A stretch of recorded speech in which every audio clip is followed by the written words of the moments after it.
সীতা যেখানে ছিলেন, সীতা এসেছিলেন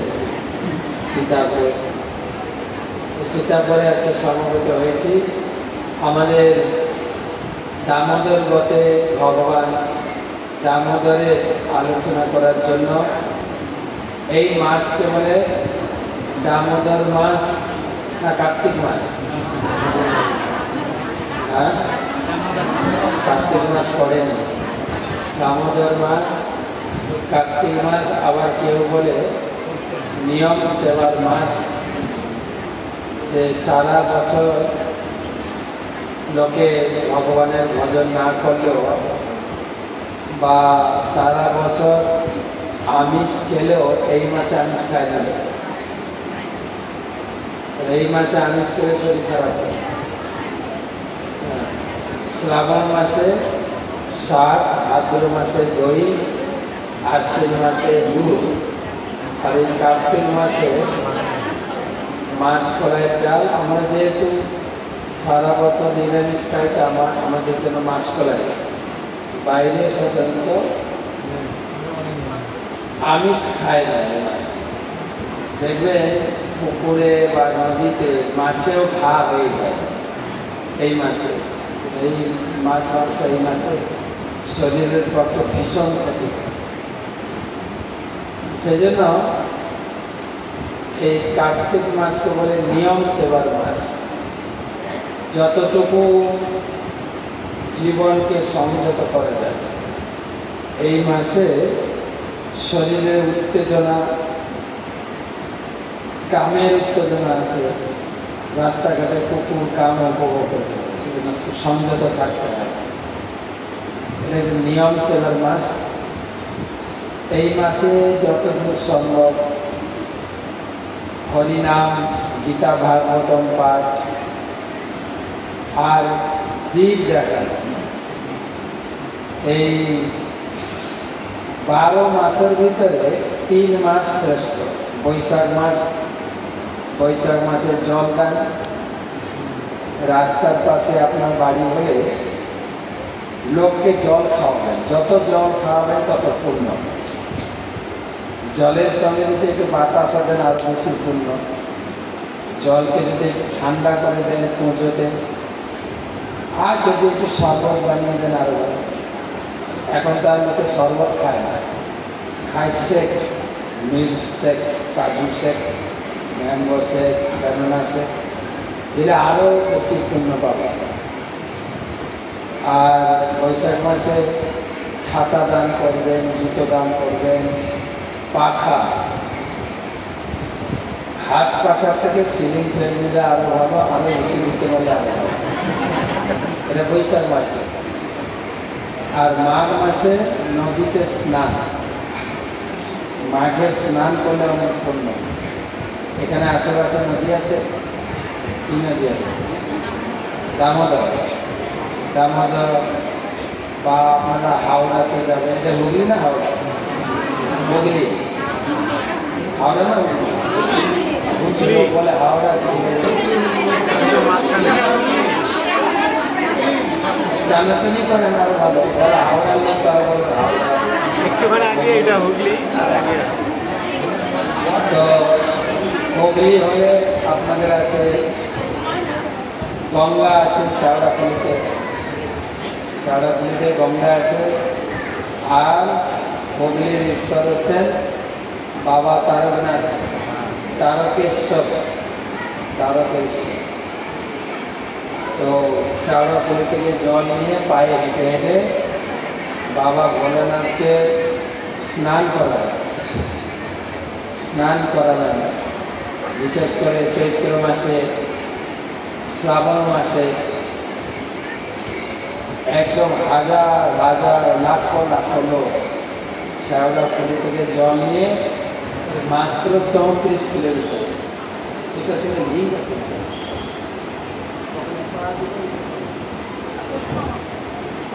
ছেলে মেয়ে কাঁধে জল গেছেন, জল ঢালতে যা আছে ঠিক। আপনাদের দেশের ঠাকুর জাগ্রত ঠাকুর জল ঢালবেন। আর যেতে যেতে মাঝে মাঝে মাঝে মাঝে ছাঁকিয়ে দেয়, খালি পায়ে হাঁটে তো, তাহলে তাহলে কোথায় যাচ্ছ? জল ঢালতে। কি জল? গঙ্গা জল। কোন গঙ্গা? আদি গঙ্গা। ঠিক আছে, দেখে দেখে আমরা করেছি। কেননা ও প্রভু, আপনি বসে পড়ে লোক সরাতে পারেন, আপনি শুনলে ভালো হবে, আর কিছু করতে পারে, যে আসবেন বসবে। তো কোথায় যাচ্ছ? জল ঢালতে। এবং খুব ভারী জল তো, খালি পায়ে, সেই জন্য বাবার নাম করতে করতে করতে করতে জল ঢালতে চায় না। আলু ঝিঙ্গা পোস্ত বাবা ভালোবাসে, চলো। রাস্তায় বড় বড় বাম্পার, বাবা বাবার কি ট্যাম্পার, বলবে আচ্ছা গেছে বাবার দর্শনে যাবে। আমি এই এলাকায় এলে বাবার দর্শনে যাই, বাবা খুব জাগ্রত, যে যা মনোবাসনা পূর্ণ করেন। আমাদের এই বৈষ্ণব, গৌড়ীয় বৈষ্ণব আচার্য ভাস্কর ছিল ভক্তি বিনোদ ঠাকুর মহাশয়। আজ থেকে 200 বছর আগে তিনি ছিলেন এই বাংলার ডিএম, ডেপুটি ম্যাজিস্ট্রেট, ব্রিটিশ আমলে। তখনকার দিনে সব থেকে বড় পদ তিনি তাকে দেওয়া হয়েছিল। তার নাম ছিল কেদারনাথ দত্ত, ঈশ্বরচন্দ্র বিদ্যাসাগরের ছাত্র ছিলেন। তিনি যখন তার অবসর প্রাপ্ত হন, তিনি চিন্তা করছিলেন, তার বাড়ি ছিল নদিয়াতে, বীরনগর। তিনি থাকতেন গদরুন্দিতে, মায়াপুরের পাশে। তিনি চিন্তা করছিলেন যে শেষ বয়সটা আমি বৃন্দাবনে গিয়ে আমার ভজন সাধন করে কাটাবো। তখনকার দিনে গাড়ি ঘোড়া মোটর সাইকেল কিছু ছিল না। তিনি যেহেতু এত বড় অফিসার, তাকে যেখানে যেত পালকিতে করে নিয়ে যেত, পালকিতে করে। তো সেই নবদ্বীপ থেকে বেরিয়েছেন পালকিতে করে, এই তারকেশ্বরে এক রাত ছিলেন 200 বছর আগে। তখন ঠাকুর তারকেশ্বর স্বপ্নে এসেছেন, ভক্তবিনোদ ঠাকুর আপনি যাচ্ছেন বৃন্দাবনে, কিন্তু আপনি জানেন কি এই বাংলাতে নববিদ্যামন হচ্ছে নবদ্বীপ। ওই বৃন্দাবন তো ছিল দাপর যুগে উত্তরপ্রদেশের যে বৃন্দাবন, কিন্তু কলিযুগে বৃন্দাবন হচ্ছে নবদ্বীপ, যেটাকে বলে গুপ্ত বৃন্দাবন। গুপ্ত বৃন্দাবন, ওই বৃন্দাবন বানিয়েছেন কৃষ্ণ, আর এই বৃন্দাবন বানিয়েছেন রাধা রানী। আপনি ফিরে যান এই বৃন্দাবনে, আপনি ভজন করুন, আপনাকে ওই বৃন্দাবনে যেতে হবে। এই তারকেশ্বর ভক্তি বিনোদ ঠাকুরকে স্বপ্ন দিয়েছেন, তখন উনি ফিরে গেলেন। যে নবদ্বীপে গিয়ে তিনি ভজন সাধন করলেন এবং নবদ্বীপের বিস্তার করেছেন। বিস্তার সমস্যা কি বলেন? কোথায় রান্না করবেন না? আপনি যদি এই শোনেন রান্নাতে বেশি লবণ পড়ে যাবে, সমস্যা। রান্না করছেন, রান্না করেন, যারা শুনছেন। মায়ের বাইরে চলছে না তো সেই তারকেশ্বর ঠাকুর তিনি ভগবানের একজন বড় ভক্ত। ভগবান যেরকম আমাদের দেশে মহাজন আছে না, মহাজন আছে না নেই? মহাজন কারা? যাদের প্রচুর টাকা আছে, যারা টাকা ধার কাটায়, সুদের ধার কাটে, তাই না? যাদের অনেক টাকা আছে তাদেরকে মহাজন বলে। তাই এই ভক্তি জগতে, ধর্ম জগতে 12 জন মহাজন আছে, যাকে দ্বাদশ মহাজন বলা হয়। একজন হচ্ছে ব্রহ্মা, নারদ, শিব ঠাকুর, শিব ঠাকুর একজন মহাজন, তারা যদি ভক্তিটা ধার দেয়, ধর্ম ধার দেয়, তবে আপনি ধর্ম করতে পারবেন। তিনি আছেন এখানে, যাবেন, আশীর্বাদ প্রার্থনা করবেন যেন আমি আমার জীবনটা সৎ পথে, সৎ চিন্তায়, সৎ মার্গে অতিবাহিত করতে পারি। শিব ঠাকুর, শিব, ব্রহ্মা সবাই ভগবানের পরম ভক্ত। আমাদের হিন্দু শাস্ত্রে আমরা হিন্দু লোকেরা আমরা ধর্ম প্রচুর করি, কিন্তু ধর্মের বই পড়ি না। যেরকম আমাদের ছেলে মেয়ে ডাক্তার হবে, ইঞ্জিনিয়ার হবে, ঘরে থাকলে ডাক্তার হয়ে যাবে। আচ্ছা, ডাক্তারি বই বাজার থেকে কিনলে ডাক্তার হয়ে যাবে? বই পড়ে না, কী করতে হবে? মেডিকেল কলেজে পড়তে হবে। সেরকম আমরাও ধর্মের বই বাজার থেকে কিনে পড়লে ধার্মিক হতে পারবে না, ধর্মের কলেজে গিয়ে পড়তে হবে। কিন্তু দুর্ভাগ্যবশত একজন মুসলিম কোরআন না পড়লে সে মুসলিম নয়, বাইবেল না পড়লে সে খ্রিস্টান নয়, কিন্তু আমরা গীতা না পড়লেও আমরা হিন্দু। আমরা গীতা পড়ি না, কিসের হিন্দু? স্বামী বিবেকানন্দ দেব তিনি যখন চিকাগো শহরে গেছিলেন, স্বামী বিবেকানন্দ দেব আপনাদের হুগলি জেলার শিষ্য। হুগলি জেলার ঠাকুর হচ্ছেন রামকৃষ্ণ, তার শিষ্য, ঠিক তো?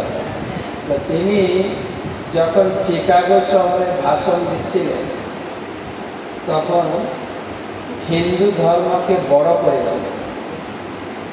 হিন্দু ধর্ম হচ্ছে শ্রেষ্ঠ। আমরা তো হিন্দুরা বলি সব ধর্ম সমান, তাই না? সব ধর্মকে সম্মান করা উচিত, এটা কেবল হিন্দুরা বলে। কোনো মুসলিম লোক বলে না সব ধর্ম সমান। মুসলিমরা বলে মুসলিম ধর্ম শ্রেষ্ঠ, ঠিক আছে? কেন? তারা কোরআন পড়ে, ধর্ম মানে। আমরা ভোটের জন্য আউড়ে বলে তোমরা ভালো, সব ধর্মকে সম্মান করা উচিত। রাজনৈতিক হিন্দু নেতারা বলে। কোনো হিন্দু মুসলমান তার ধর্মকে ছোট করে, কোনো হিন্দু লোক যে বলবে যে আমার ধর্মটা বলে না। কোনো মুসলমান লোক বলে না যে সব ধর্ম সমান, তারা বলে কি আমাদের ধর্মটা বলে। হিন্দু বলে না কেন? হিন্দু ধর্ম পড়েই না, আর নেতা হয়ে দাঁড়ায় দুটো ভোট পাওয়ার জন্য। বাস। স্বামী বিবেকানন্দ বলেছেন যে ধর্মের জন্য সব কিছু ত্যাগ করা যায়, কিন্তু সব কিছুর জন্য ধর্ম ত্যাগ করা যায় না। এখন কি হচ্ছে দেশে? নিজের ধর্মটাকে বাদ দিয়ে দোয়া দিচ্ছে। ধর্ম তো সেই জন্য হিন্দু ধর্মটাকে হিন্দু নেতা নেতৃত্বই নষ্ট করছে। মন্ত্র বলছে, দেখবেন সরস্বতী পূজার মন্ত্র, দুর্গা মন্ত্র, কি লজ্জার ব্যাপার হিন্দু ধর্ম, ঠিক তো? এই হচ্ছে হিন্দুদের অবস্থা। তো সেই জন্য গীতা পড়তে হবে। গীতা, ইসলাম ধর্ম যেরকম তারা কোরআন পড়ে ছোট থেকে, হিন্দু যদি গীতা না পড়ে তুমি কিসের হিন্দু? তুমি একটা পশু ছাড়া আর কিছু না। পশু, পশু 4 পা, মানুষ 2 পায়ের পশু, এছাড়া আর কিছু না। তাই ধর্ম কেবল যে বুড়ো হলে করবো তা না। ধর্ম আমাদের জন্ম থেকে ধর্ম। তাই বিবেকানন্দ তিনি সর্বধর্ম সমন্বয়ে হিন্দু ধর্মকে তিনি বড় করে প্রমাণ করলেন।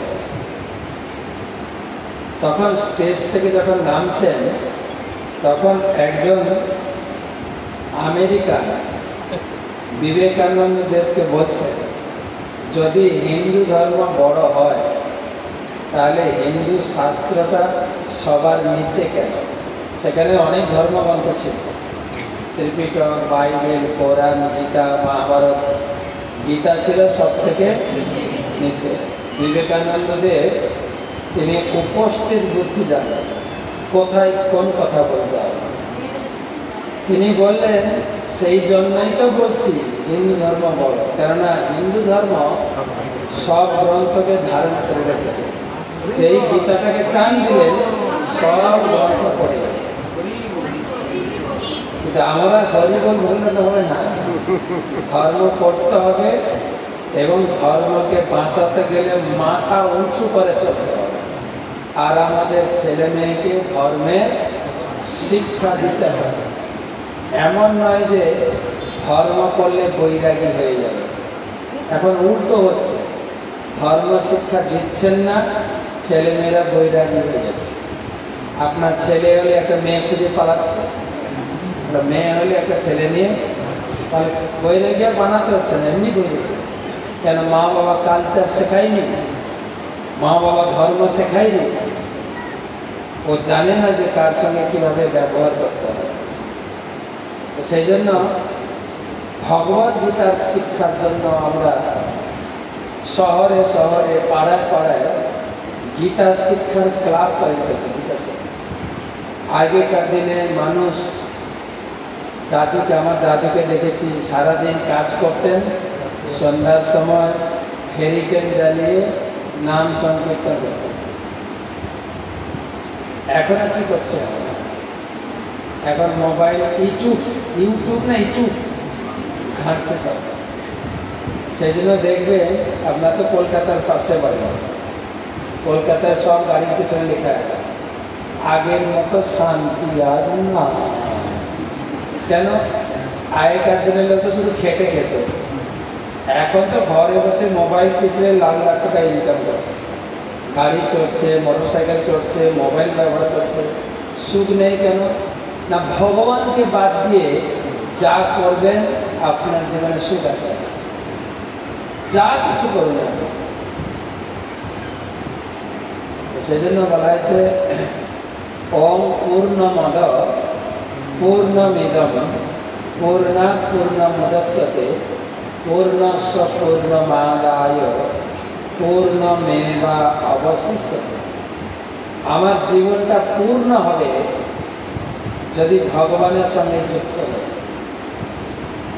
সেটা কখন জানতে পারেন? কে শেখাবেন? মা শেখাবেন। বলুন তো, আমাদের কোনো মা একটা গীতা পড়িয়েছে আমাদের? না। যদি গীতা পড়তে বসে মাই বলবে, যদি দাদুর সঙ্গে গীতা পড়তে বসে মা বলবে এখন না, দাদুর মতো বয়স হলে পড়বি। মা বলবে, মাই ধর্মটা তো দেয় না। ধ্রুবের মা ছিল, ধ্রুব মহারাজের নাম শুনছেন? ধ্রুব মহারাজ, ধ্রুব মহারাজ সপ্ত যুগে ভাগবতম আছে বাড়িতে। কার কার বাড়িতে ভাগবতম আছে? গীতা নয়, ভাগবতম। ভাগবতমে লেখা আছে ধ্রুব মহারাজ, ধ্রুব মহারাজ তার দুই মা এক বাবা ছিল, নিজের মা আর সৎ মা। দুই মায়ের দুই ছেলে। ছোট মায়ের নাম হচ্ছে সুরুচি আর ধ্রুবের মায়ের নাম হচ্ছে সুনীতি। এর থেকে বুঝতে পারছেন তো, সুরুচি মানে স্বামী রুচিকর থাকবে, সেজে গুজে বিউটি পার্লারে মেকআপ দিয়ে থাকে, স্বামী খুব সুখী হবে, তাকে বলে সুরুচি। আর যে মহিলা ভগবানের ধর্ম নীতি পূজা পাঠ করে তাকে বলে সুনীতি। সারা মার্কেট এখন সুরুচিদের জন্য।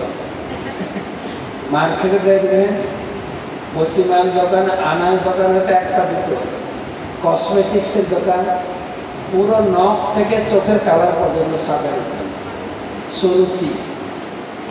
তার মানে এখান থেকে বোঝা গেছে বাবা সুরুচিকে পছন্দ করতেন, সুনীতিকে নির্বাচন দিয়েছিলেন। সুনীতির ছেলে হচ্ছে ধ্রুব। একদিন সুরুচির পুত্র উত্তম বাবার কোলে বসেছে। তখন ধ্রুবরও ইচ্ছা হলো আমিও কি বাবার কোলে বসি। তখন সুরুচি হাত ধরে টেনে নামিয়ে দিয়েছে।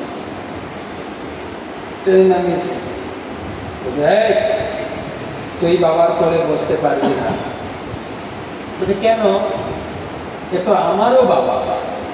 বলে তোর বাবা ঠিক আছে, তোর মা আমি নই। তোর মা, তুই যদি বাবার কোলে বসতে চাস যা হরির তপস্যা কর, হরির তপস্যা করে মরবি, তারপরে আমার গর্ভে জন্মাবি, তবে বসতে পারবি। বাচ্চা ছেলে খুব দুঃখ হয়ে গেছে, কাঁদতে কাঁদতে মায়ের কাছে গেছে। মায়ের কি নাম? সুনীতি।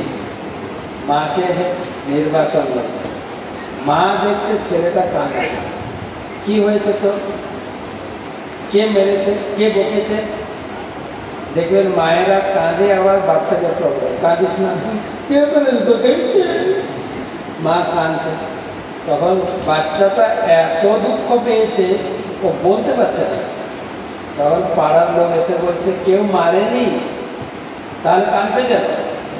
না, ও বাবার কোল থেকে ওর সৎ মা টেনে হিঁচড়ে নামিয়ে দিয়েছে। তখন দুঃখ পাবে না, আনন্দ পাবে? মা খুব দুঃখ পেয়েছে, খুব দুঃখ। এই দুঃখ পেলেও তিনি সান্ত্বনা দিচ্ছেন। তার সৎ মাকে বকেনি। সত্যি তোর সৎ মা যা বলেছে ঠিক বলেছে।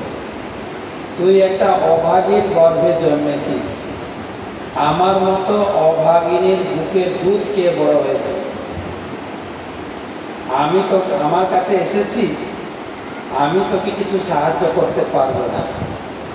তবে তোর সৎ মা একটা ভালো কথা বলেছিলেন, এই হচ্ছে মায়ের কাজ। যারা গুরুজন তাদের নামে কোনো খারাপ কথা বাচ্চাদেরকে বলবেন না, শিখে নেবে। তার মা সৎ মার প্রশংসা করেছে। তোর সৎ মা একটা ভালো কথা বলেছে। কি বলেছে বলতো? হরি ভজন কর। ভগবান যদি তোকে সাহায্য করেন তাহলে জীবন যুদ্ধে তুই অনেক বড় হতে পারবি। এমনকি তোর বাবা, তোর দাদু সবাই ভগবানের তপস্যা করে, ভগবানের নাম জপ করে, ধর্ম করে বড় হয়েছে। তোমার বাবা যে সিংহাসনে বসেছে না, ওটা ভগবানের দেওয়া। তোমার দাদু ব্রহ্মা, সে যে এত বড় হয়েছে কার জোরে? ভগবানের। তা আমার পরিবারে ভগবানের ভজনের প্রণালী আছে। তুই তোর সৎ মা যা বলেছে সেই ভগবানের ভজনা কর। 5 বছরে শিশু জিজ্ঞেস করছেন, মা ভগবান কোথায় থাকে? বলে সাধু মহাপুরুষরা তো জঙ্গলে গিয়ে হরির তপস্যা করে, তুই জঙ্গলে যা। বাচ্চার বয়স কত? 8 বছর। পাঠাবেন তো জঙ্গলে। এখনকার দিনে তো আমাদের হিন্দুদের সবার একটা সন্তান, হাম দো হামারে এক। মার কোনো কাজ নেই ঘরে। আগে ছিল গাই গরু, জন মজুর, শ্বশুর শাশুড়ি, কেউ ছিল। ওই একটা বাচ্চাকে নিয়ে আলু দলার মতো দলে। সকাল থেকে ঘুম থেকে তুলবে, তাকেই স্নান করবে, তাকেই কাপড় হবে, তাকে হাত ধরে স্কুলে নিয়ে যাবে, বাচ্চা স্কুলে ঢুকে যাবে, মা পেটের কাছে ঢালে হাতে, আবার 3:30টার সময় ঘরে নিয়ে যাবে, আবার দলার দলি। আর নেই একটাই। বাচ্চা বড় হয়ে যায়, বাথরুমে যাবে, মা আওয়াজ দেবে, দরজা খুলে রাখিস। মা নদ্দা না গে। বাচ্চা বড় হয়ে যাবে, বড় হয়েছে একটা বাচ্চা। আর এদিকে মা কোথায় পাঠাচ্ছেন? রাজকুমার, রাজার ঘরে ছেলে, গরিবের ছেলে না, জঙ্গলে যা, মায়ের দম থাকা চাই, জঙ্গলে যা।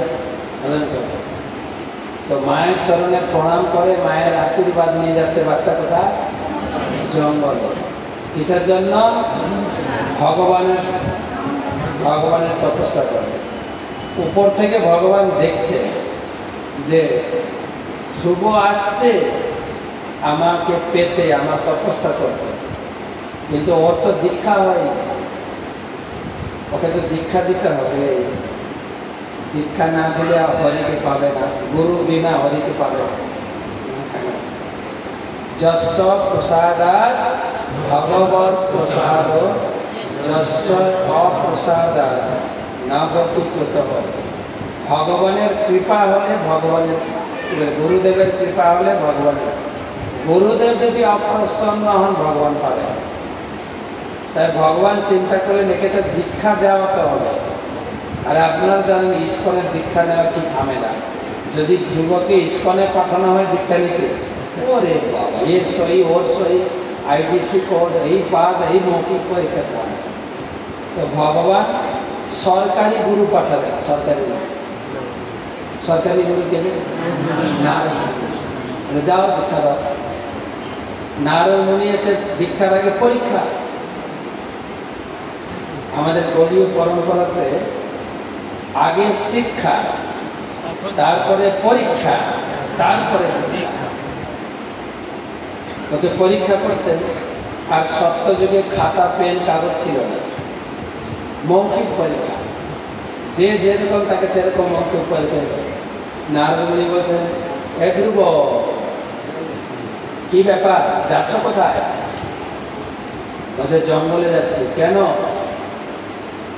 আমার বিমাতা বাবার কোল থেকে নামিয়ে দিয়েছে। বিমানের উপর রাগ, বাবার উপরে রাগ, আর মায়ের আশীর্বাদ নিয়ে যাচ্ছে। ওই তুমি না বাচ্চা ছেলে, তোমার আবার রাগ আছে নাকি? হ্যাঁ, দেখবে কচি কচি বাচ্চাগুলোকে বকবেন, হাসবে, মারবো এক থাপ্পড়, তাও হাসে। ও জানে না থাপ্পড়ের মানে দেখে, জানে না থাপ্পড় তুললেও হাসে দেবে। তুমি বাচ্চা ছেলে, তোমরা রাগ আছে নাকি? হ্যাঁ, এত বাচ্চা রাগ আছে তোমার? ছোটবেলা খেলাধুলা করবে, পড়বে নাকি জঙ্গলে, ও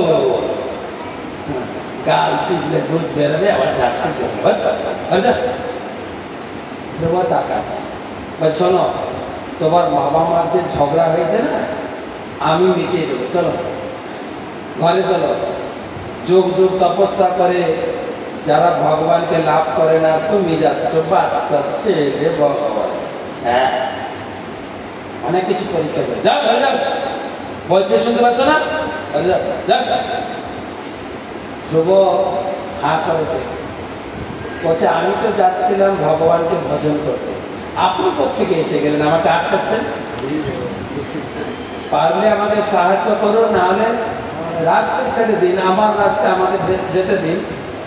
তখন নারদ মুনি খুশি হয়েছে, বলছে তোমার ভিতরে দম আছে, বসো, দীক্ষা দেবো, বসো, তুমি পরীক্ষা পাস, বসো, দীক্ষা দেবো। তখন দীক্ষা মন্ত্র দিয়েছে। কি মন্ত্র দিয়েছেন তাহলে কাজ করবো। তারপরে শিক্ষা দিলেন। দীক্ষা দেওয়ার পরে শিক্ষা, গুরুদেবের কাছে শিখতে হবে আমি বাড়িতে কিভাবে এই ধর্ম চর্চা করবো। কে শেখাবে? বললে। আর আমাদের তো দীক্ষা নিয়ে তাড়াতাড়ি পালাতে পারলেই হতো, শিখবো কত তাড়াতাড়ি গুরুদেব দেবে, কত তাড়াতাড়ি প্রণামীটা জমা দিই। ঠিক দীক্ষার পর্বে প্রভু প্রণামীটা কোথায় পারবে? এখন তো দীক্ষা হলো, তো ভিক্ষা করে না,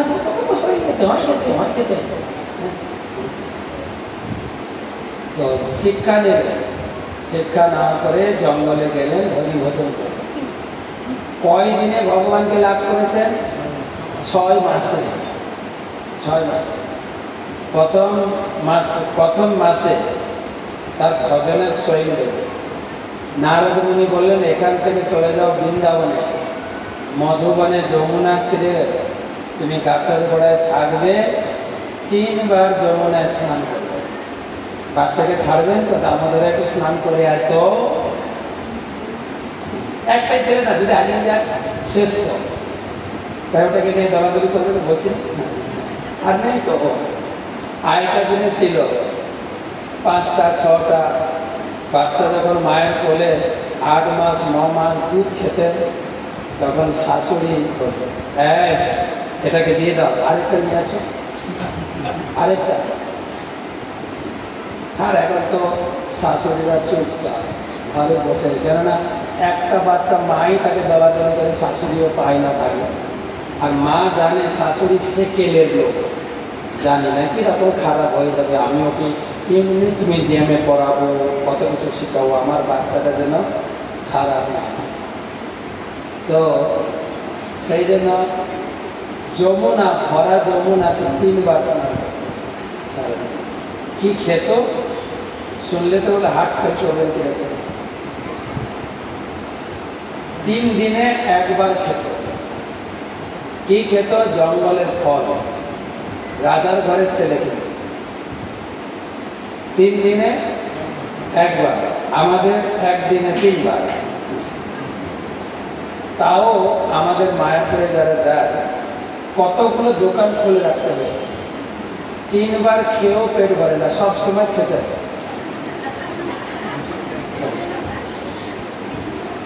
চলছে না? এবারে পরের মাসে 6 দিনে 1 বার সালাদ খেত। বাংলার সালাদ খাওয়া শিখেছে। কি সালাদ? গাছের ঝরে পড়া পাতা, শুকনো ঘাস জলে ভিজিয়ে। তারপরে কয় মাস গেল? 2 মাস। তৃতীয় মাসে 9 দিনে 1 বার জল খেতেন। আর আমরা তো জলের ট্যাঙ্কি নিয়ে ঘুরি, সবার ব্যাগে জল। কখনো কখনো পাঠকের গলা শুকাচ্ছে না, যারা শ্রোতা তারা গলা শুকিয়ে, কথা শুনতে শুনতে গলা শুকিয়ে যাচ্ছে। যত সিনিয়র হচ্ছেন তত ভোজন বাদ দিয়ে ভজন বাড়ছে। আর আমার যত সিনিয়র হবো, ভজন বাদ দিয়ে ভোজন। যখন নতুন ভক্ত খিচুড়ি, যখন আপনি সিনিয়র হয়েছেন, আমি কি খিচুড়ি খাবো নাকি? আমার জন্য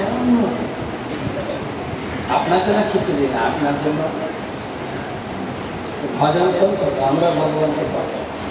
এই ভাগবতম কিভাবে ভজন করবো দেওয়া রয়েছে। ভাগবতমে 12টা স্কন্ধ। প্রথম স্কন্ধে এই 10ম স্কন্ধে একটা লীলা এই কার্তিক মাসে, যেটা বলে দামোদর বা দাম বন্ধন লীলা। প্রথম স্কন্ধে ভাগবত কিভাবে লেখা হলো। দ্বিতীয় স্কন্ধে সুখদেব গোস্বামী এলেন। তৃতীয় স্কন্ধে কর্দমমণির কাহিনী। চতুর্থ স্কন্ধে ধ্রুব মহারাজ আর শ্বশুর জামাইয়ের ঝগড়ার কাহিনী। শুনেছেন? শ্বশুর জামাইয়ের ঝগড়া,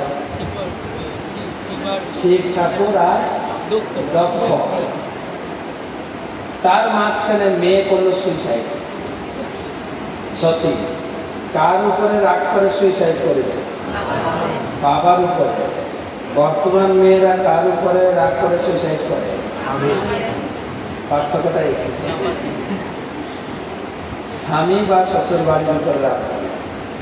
কেন না শিব সতী, সতী শিবকে প্রকৃতই ভালোবাসে। শিব সতীর বিয়েটাও লাভ ম্যারেজ ছিল। 5 জন্ম সতী তপস্যা করে শিবকে পতি রূপে লাভ করেছিলেন। তাই শিবের বিরুদ্ধে 2টো কথা বাবা বলেছিলেন। বাবার উপরে রাগ করেন যেহেতু স্বামীকে ভালোবাসে। এখান থেকে উত্তর পেয়ে গেছেন আপনারা যে আমরা বিয়ের সময় বা বিয়ের আগে কত কিছু বলি, চিরদিনই তুমি, কিন্তু অতটা ভালোবাসা স্বামীর প্রতি নেই। কিছু বললেই, স্বামী বা শ্বশুর বাড়ি কিছু বললেই হাসি। ভাগবত। আর বেশিরভাগ ক্ষেত্রে এখনকার দিনে মেয়েদের বাড়ি পরিচালনা করে মেয়ের মা।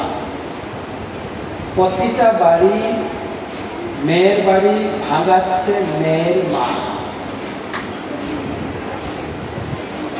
ক্ষমা করবেন যদি কষ্ট লাগে, কিছু করেন না। মেয়েকে বিয়ে দিয়েছে বলে বেশিরভাগ মেয়ে দেখছি দুটো টাইটেল ইউজ করে, হয়তো ওর নাম বিনা সরকার, শ্বশুর বাড়িতে হয়তো দত্ত টাইটেল, ও দুটো লিখছে বিনা সরকার দত্ত। আর দুটো টাইটেল কেন? দুটো পা দুদিকে আছে, একটা পা বাড়িতে আছে, একটা পা সেগুলো কোনো বাড়ি ঠিকছে না। দুপুরে রান্না করবে, চাল কত করে নেবে কাকে জিজ্ঞেস করে বলবে? মেয়েরা। শাশুড়িকে জিজ্ঞেস করে মাকে। তাহলে মা ঘর ভাঙাচ্ছে না? প্রচুর মাতাজি মেয়েকে নিয়ে আমার কাছে আসে, মহারাজ আমার মেয়েকে আশীর্বাদ করে। বলে আপনার মেয়ে তো বিয়ে হয়ে গেছে, আর কি আছে? আমার শ্বশুর বাড়িতে মিলছে। বলে আমার কাছে এসে না মিলিয়ে দেবো? না মহারাজ, অনেক কিছু করেছি, মিলছে। আমার কাছে এসে মিলিয়ে দেবো। আমার কাছে টোটকা আছে, মন্ত্র আছে, যদি বিশ্বাস করে। বলছে বলুন। আপনার মোবাইলটা 6 মাস বন্ধ রাখবেন, মেয়ের বাড়ি সব ঠিক হয়ে যাবে। কথাটা ঠিক কিনা?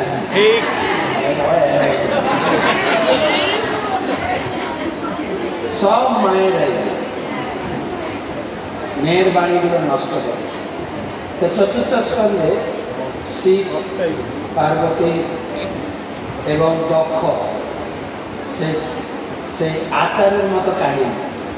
যখন মেয়ের ঝোঁক উঠে বাপের বাড়ি যাবে, কি যে অবস্থা দাঁড়ায়, শিব কীভাবে সামলাচ্ছে, সব স্বামীদের পড়া আছে কীভাবে ঘর সামলাবে। চতুর্থ স্কন্ধ। পঞ্চম স্কন্ধে হচ্ছে আপনার ঋষভদেবের কাহিনী, যার পুত্র ছিল ভরত। এই জায়গার নাম ছিল 92 বর্ষ।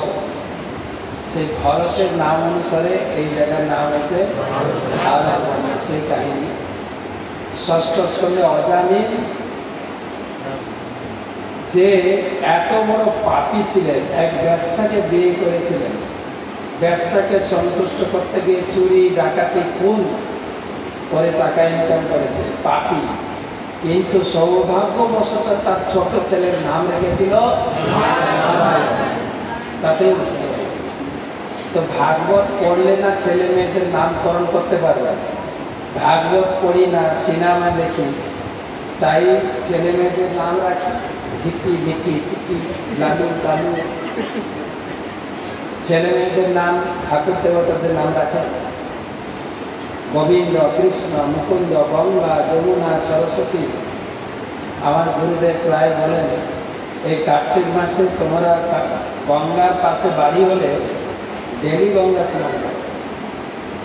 আর যদি গঙ্গা গঙ্গা যদি কাছে না থাকে, বাথরুমে ট্যাপ ঘোরাতে ঘোরাতে 3 বার বলবে গঙ্গা জলে, গঙ্গা, গঙ্গা, গঙ্গা। আপনার মাথায় গঙ্গা জল পড়বে। আর যদি আপনার মেয়ের নাম গঙ্গা হয়, সার্জেন কবার ডাকবেন, গঙ্গা কই রে, গঙ্গা খাবি? আর গঙ্গা কোথায় গেলি? ঘরে। আর কতবার স্নান হয়ে গেল। ছেলে মেয়েদের নাম রাখতে থাকবে। এটা ষষ্ঠ স্কন্ধে। সপ্তম স্কন্ধে প্রহ্লাদ মহারাজের আর হিরণ্যকশিপু আর নরসিংহদেবের কাহিনী।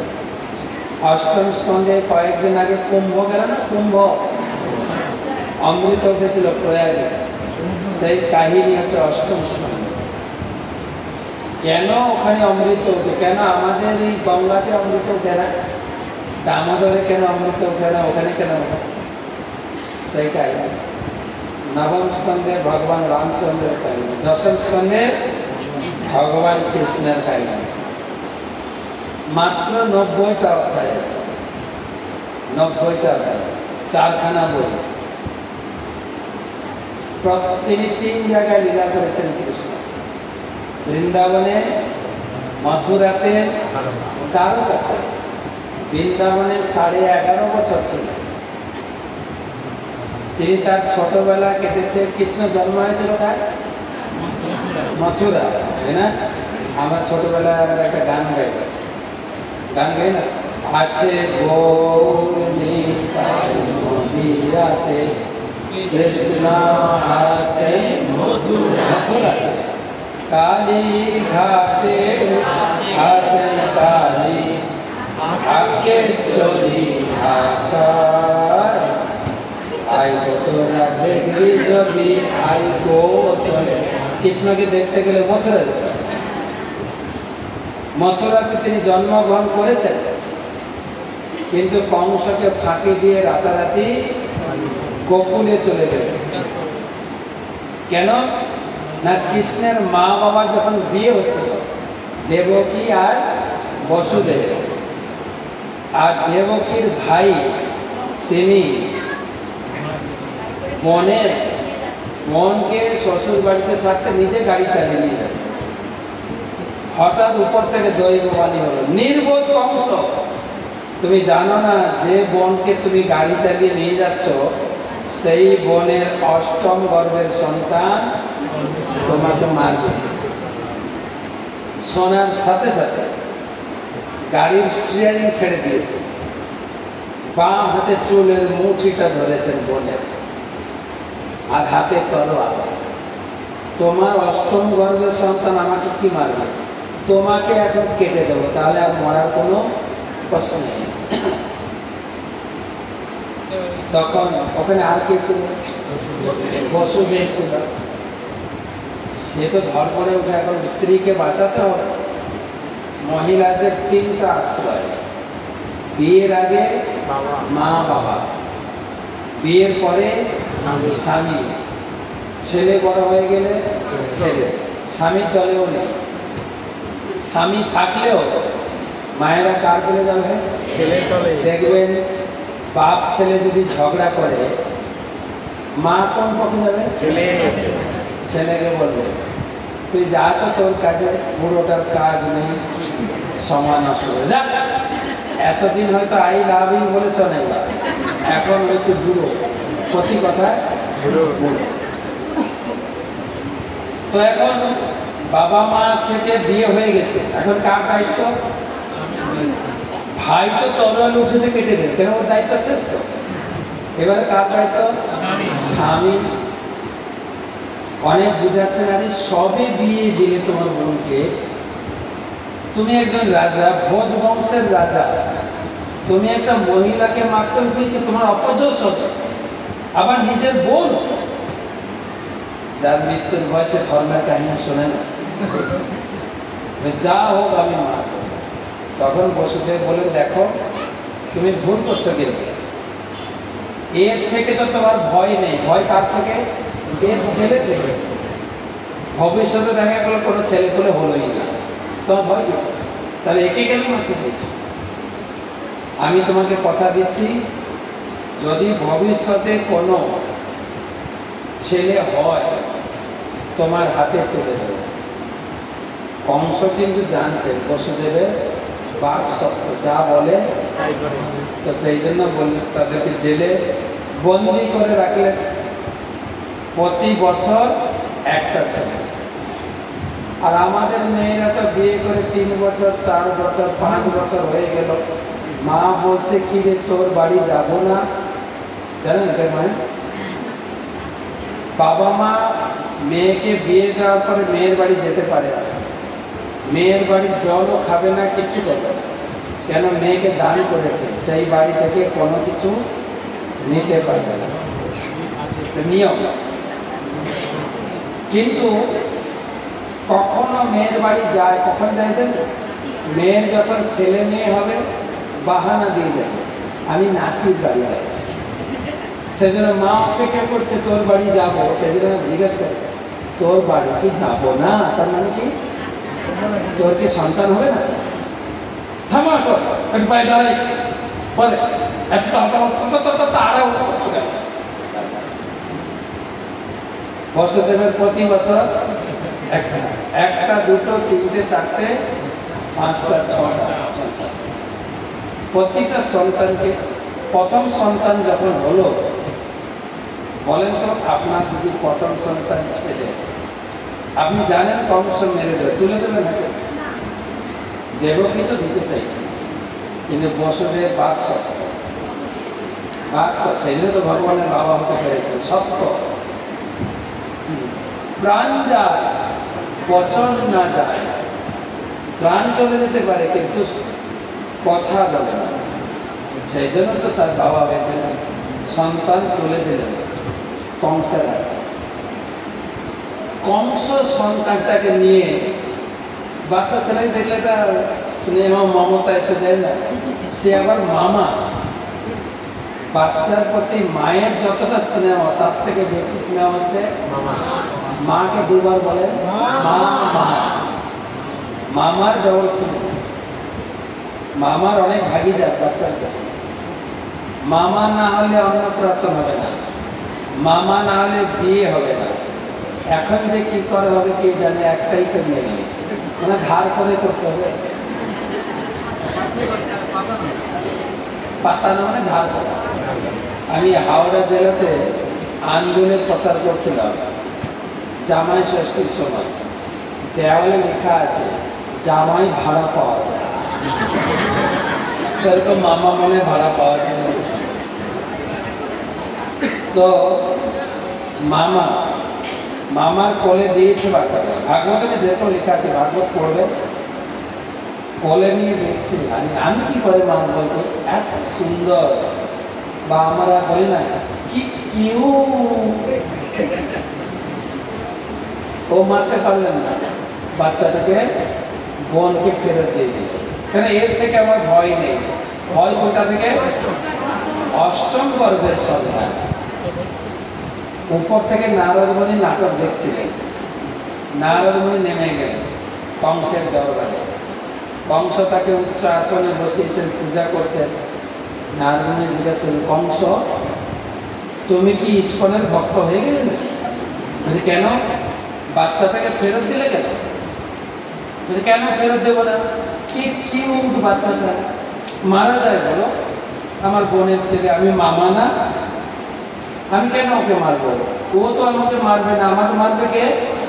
অষ্টম গর্ভের সন্তান, আমি ওকে কেন মারবো?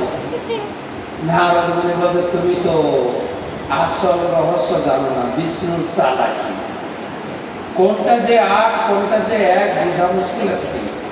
কংসের মাথাটা দিয়েছে ঘুরিয়ে, বলে তুমি হিসাব করো তো, যদি উপর থেকে গুনো 1 2 সবাই বলুন 1 2 3 4 5 6 7 8, তাহলে 1 উপরে 8 নিচে।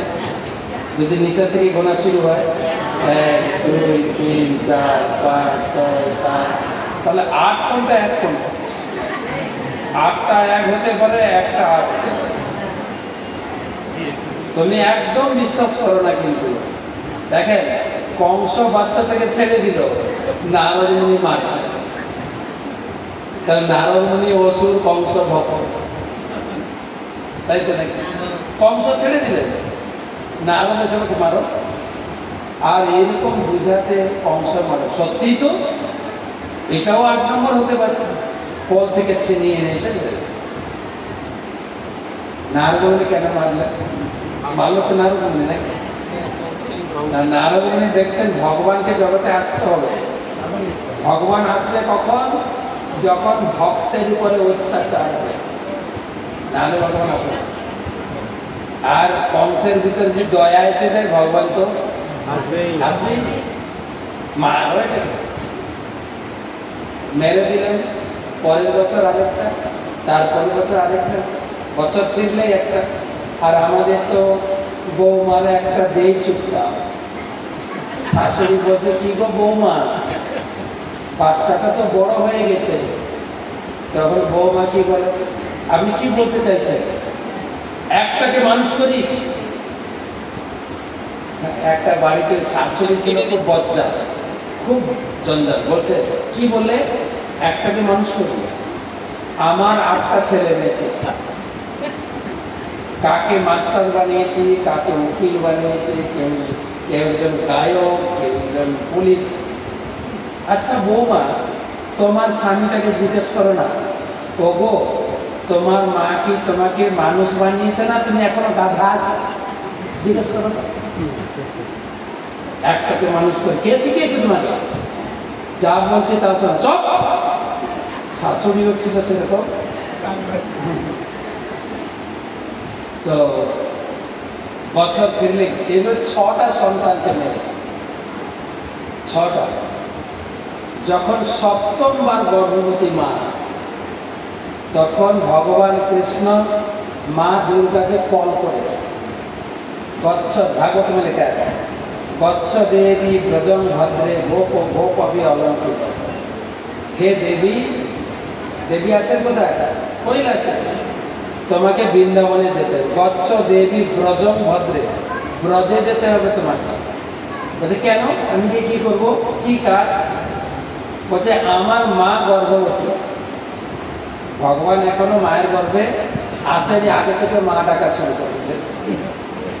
আর আমরা তো জন্মগ্রহণ করে মাকে মা ডাকি না, বাবাকে ডাকছি দেব, মা হয়ে গেছে মম, তাই না? আর মায়েরাও অভ্যাস হয়ে গেছে মা ডাকটা শেখেলে, এখন আমাকে কি বলে ডাকবি? মম।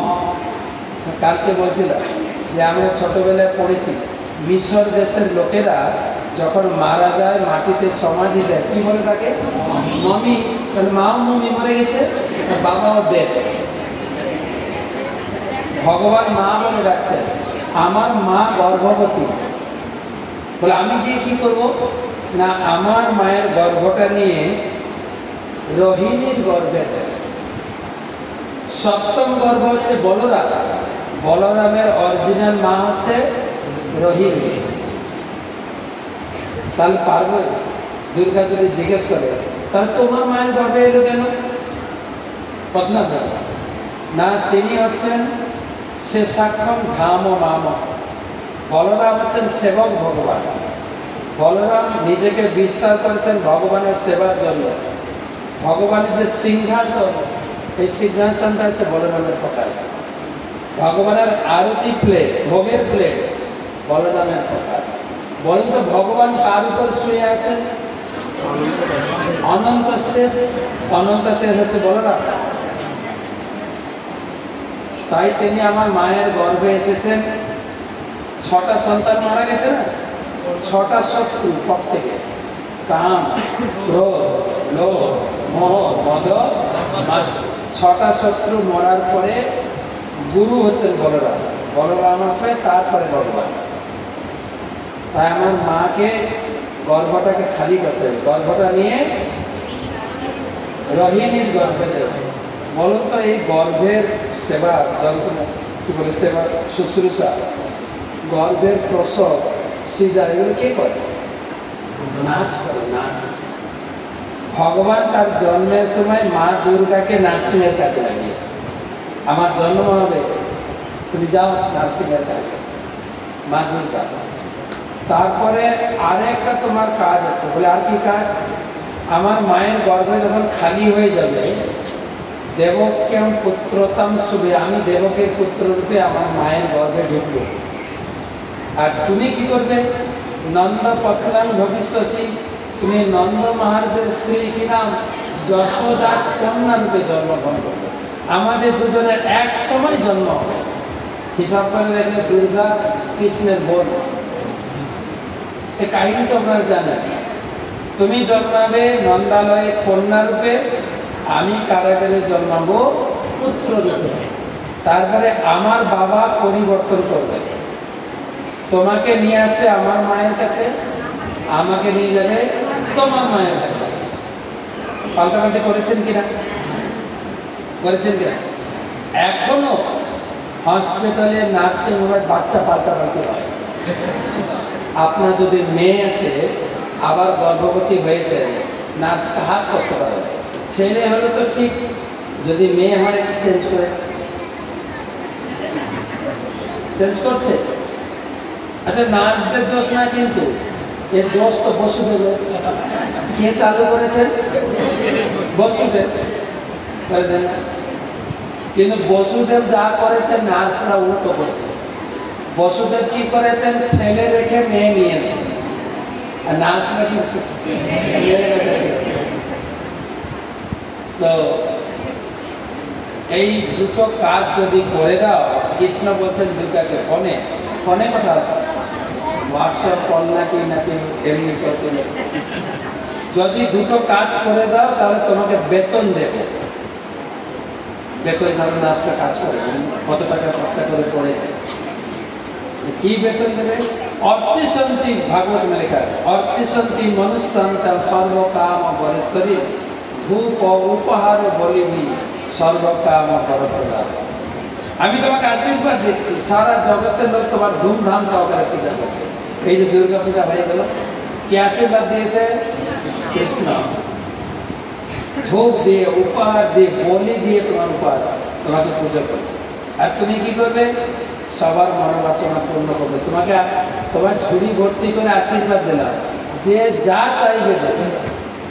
মায়ের ক্ষমতা আছে কিন্তু কৃষ্ণের কাছ থেকে নিয়ে এসছে আশীর্বাদ, যে যা চাইবে দেবে। চেয়েছেন কিনা জানি না।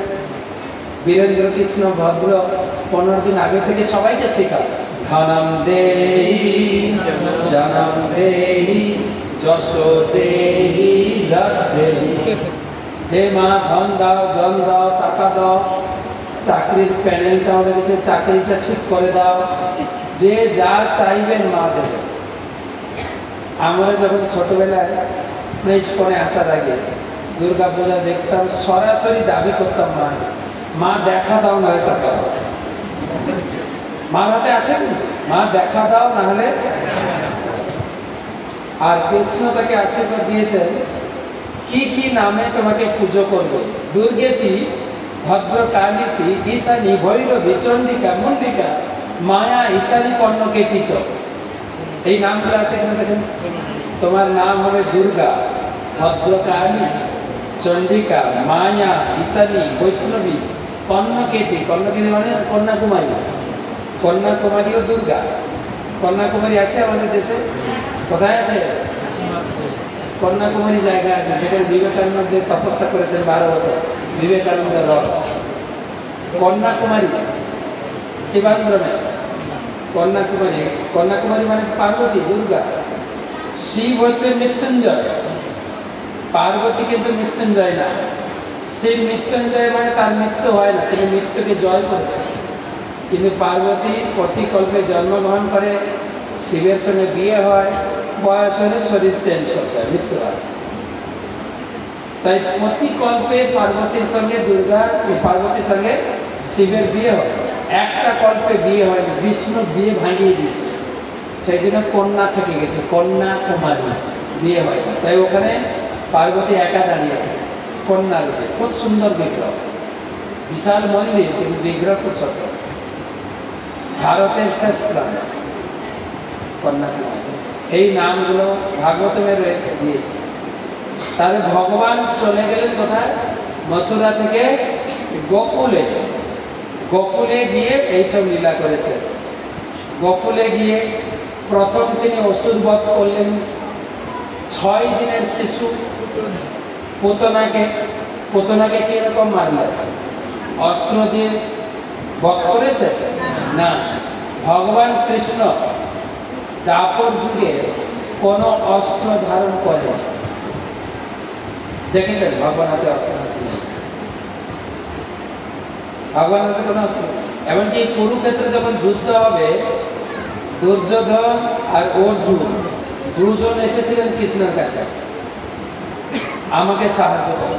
কৃষ্ণ বলছেন, আমি একা কাকে সাহায্য করব? তো পরের দিন আসো, আমি বলবো। পরের দিন এসছে দুর্যোধন আর অর্জুন, দুজন এসছে। প্রথমে অর্জুনকে অপশন দেওয়া হয়েছে, অর্জুন দুটো অপশন, তোমাকে বাঁচতে হবে একটা। আমি যে পক্ষে থাকবো, আমি এক পক্ষে থাকবো কিন্তু অস্ত্র ধারণ করব না। আর এক পক্ষে থাকবে আমার এক অক্ষয়িনী নারায়ণ, তুমি বেঁচে নাও। দুর্যোধন চিন্তা করছে কৃষ্ণ অস্ত্র ধারণ করবে না, কৃষ্ণ বেকার লোকটাকে নিয়ে কি লাভ? আমার দরকার খেলোয়াড়। আমার সামনে কুরুক্ষেত্রে ম্যাচ আছে, খেলোয়াড় দরকার, আমি সৈন্য নেব। তাই অর্জুন কৃষ্ণকে নিয়েছে, আর দুর্যোধন এক অক্ষয় নিচ্ছে না। কৃষ্ণ কেন অস্ত্র ধারণ করেন? অস্ত্র ধারণ করেছেন কি না? আরে হ্যাঁ কি না বলেন? তারা একটু চুটকি বলে, তাহলে বুঝতে পারবেন কেন অস্ত্র ধারণ করেন। স্বামী স্ত্রী কৌতুক করছেন বসে বসে। অনেক সময় মজা ঠাট্টা হয় না স্বামী স্ত্রী, নাকি সবসময় আই লাভ ইউ বলে?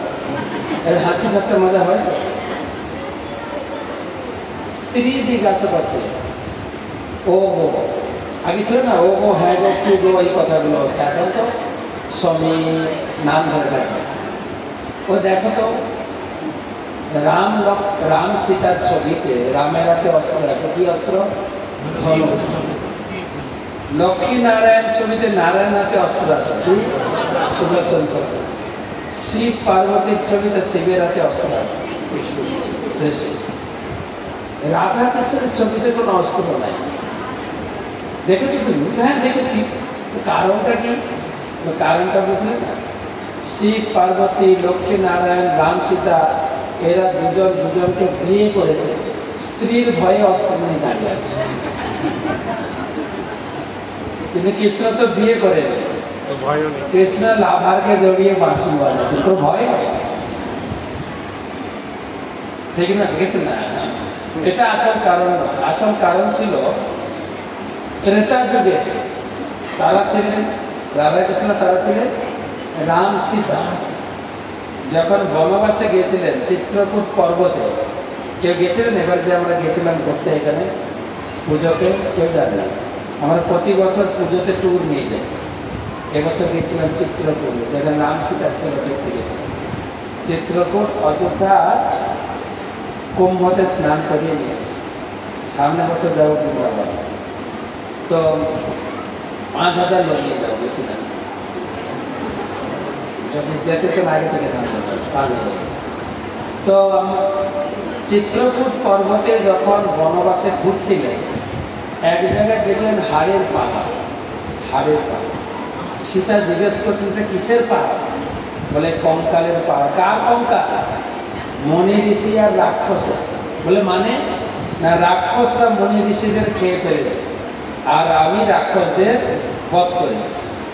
তখন মা সীতার মনে একটা দুঃখ হলো, তুমি মারো কেন গো? তোমার হাতে অস্ত্র থাকলে তোর খুব মারতে ইচ্ছা, তুমি আমাকে কথা দাও পরের অবতারে তুমি অস্ত্র ধারণ করবে। অস্ত্র ধারণ করেননি কৃষ্ণ, কিন্তু মেরেছেন কিনা?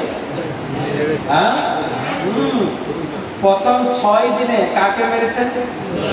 পুতনাকে মেরেছেন। পুতনাকে কিভাবে মেরেছেন? ঘুষি দিয়ে।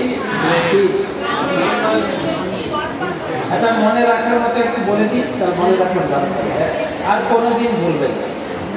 ইয়াং মেয়েরা একবার যদি ইয়াং ছেলেকে একটা চুমু দেয়, ওই ছেলেটা মরে গেল। ভগবান কৃষ্ণ একটা চুমু দিয়েছেন পুতনাকে, বাস। আর গেছেন কিনা? তারপরে পুত্রাকে বধ করার পরে 3 বট্টাসুর, অঘাসুর, বকাসুর কত বধ করেছে। আর বৃন্দাবনে কি করতেন? বাড়ি বাড়ি মাখন চুরি করে খেতেন আর গাই চড়াতেন, তাই না? ভগবান হচ্ছেন নমামি ঈশ্বর, তিনি ঈশ্বর। কি রকম ঈশ্বর? সচিৎ আনন্দ, সবসময় আনন্দ থাকতেন। ছোটবেলাটা আমাদেরও আনন্দে কেটেছে, কিন্তু কখনো কখনো দুঃখ পেয়েছে যেদিন পরীক্ষা। পরীক্ষা ছাড়া মোটামুটি বাংলা ছোটবেলাটা আনন্দে কাটে। হ্যাঁ, যখন পরীক্ষা আসে গেলে মা পরীক্ষা কানকে না হলে, কিন্তু কৃষ্ণ তো পড়াশোনা করেনি, পরীক্ষার চিন্তা করে। কেন পড়াশোনা করেনি?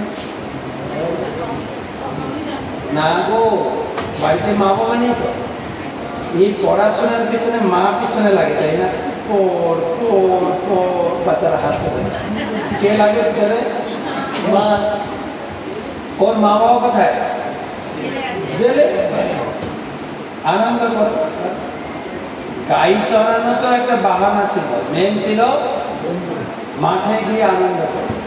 খেলাধুলাটা বাড়ির পাশে জমে না। কেন জমে না বলেন? না, খেলা করতে করতে বাচ্চারা খেতে ভুলে যায়। মা মাঝে মাঝে ব্রেক মারে, এই ভাবি আর খেলাটা গেল মাঠে। খেলাটা জমে উঠেছিল, আবার খেলাধুলা শুরু, আবার মা হাঁটবে, কালকে কাপড়টা কেচেছিস, নোংরা করিস না। মা খেলতেই দেয়। খেলাধুলা আমরা কোথায় করতাম বলে তো? বিকালে পড়াশোনা করে এসে স্কুল ব্যাগটা ঘরে ফেলে দিয়ে দুটো খেয়ে দিয়ে কোথায় গেতাম? মাঠে। খেলাধুলা শুরু হতো আনন্দ দিয়ে, শেষ হতো ঝগড়াঝাটি মারপিট করে প্রতিদিন। করতাম কিনা? এখনকার বাচ্চার সেই সুযোগ নেই। সারাদিন পড়া, সেই যে মা স্কুলের ব্যাগটা কাঁধে চাপিয়ে দেয়, সকালে টিউশন, তারপরে স্কুল, তারপরে স্কুল থেকে আবার গানের শিক্ষক, নাচের শিক্ষক। কেন? আগেকার দিনে 5-6টা বাচ্চা ছিল, একটা হতো পুলিশ, একটা মাস্টার, একটা ইঞ্জিনিয়ার, একটা মেয়ে গান শিখবে গায়ক, একটা মেয়ে ড্যান্সার। এখন কয়টা? একটাকে মা সব করাতে চায়। ওকেই গান শিখতে হবে, ওকে পরীক্ষা রেজাল্ট ভালো করতে হবে, ওকে ইংলিশ শিখতে হবে, ওকে পায়ে বাড়ি দিয়ে দিয়ে নাচ শিখাতে হবে। একটাকে সব বানাতে চাইতে হবে।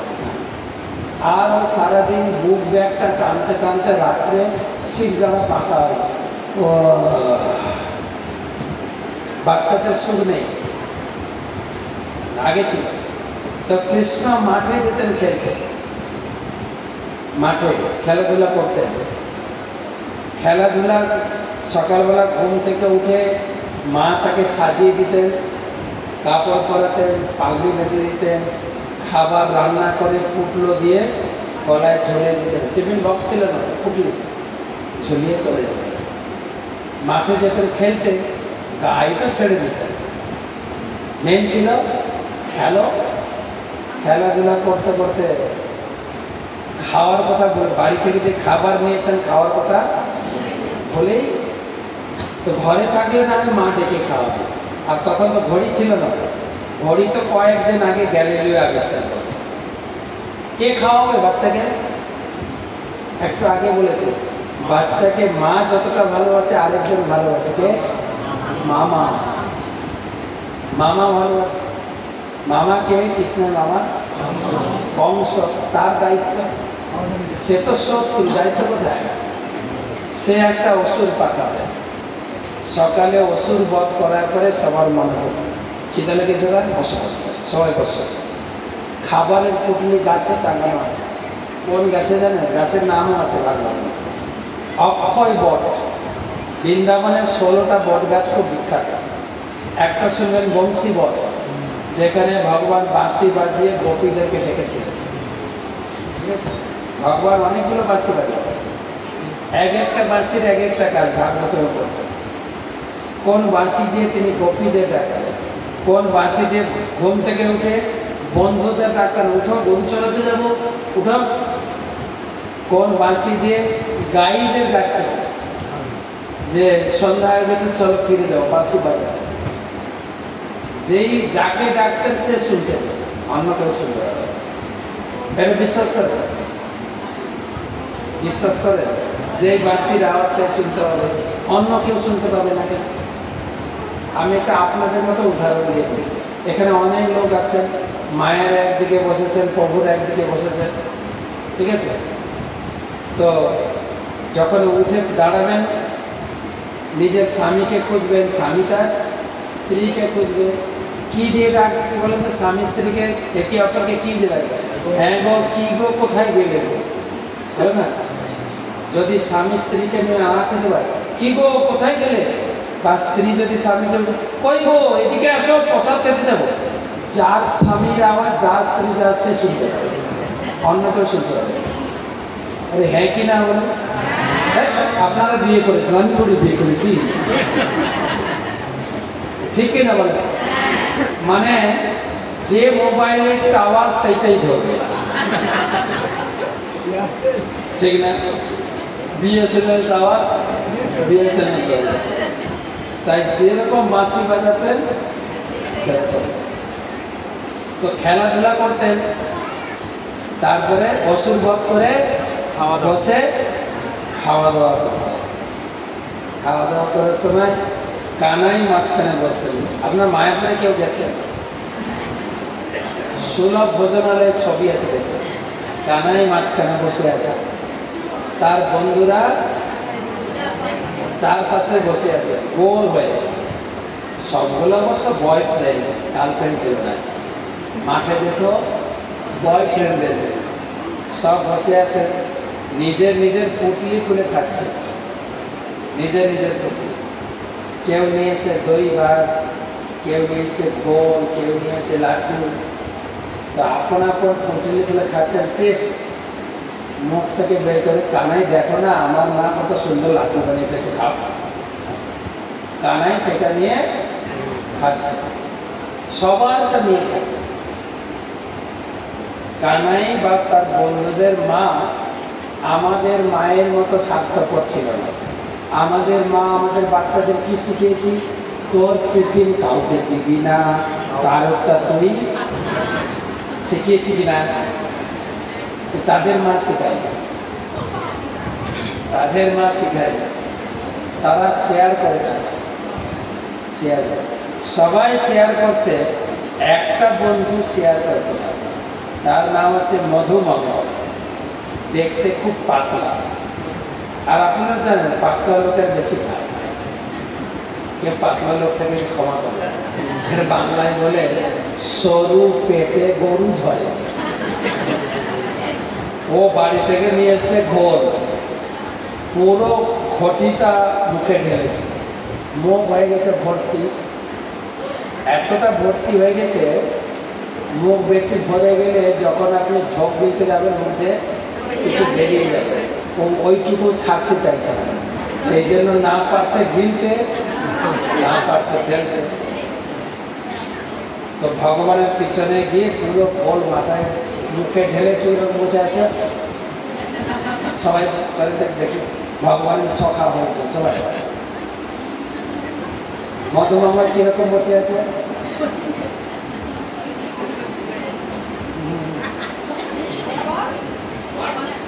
সবাই যারা চেয়ারে বসে আছেন, চেয়ার নেই।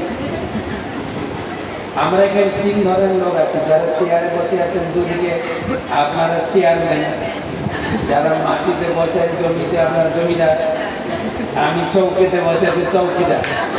সবাই সবাই আসলে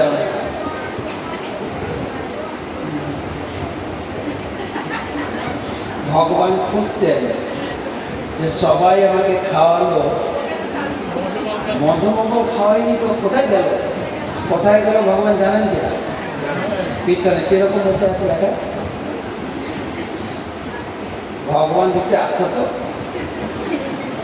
তখন ভগবান কি করেছে, নিজের মুখটা মধুমঙ্গলের মুখে সেট করেছে, তাদের চাপ দেবে না।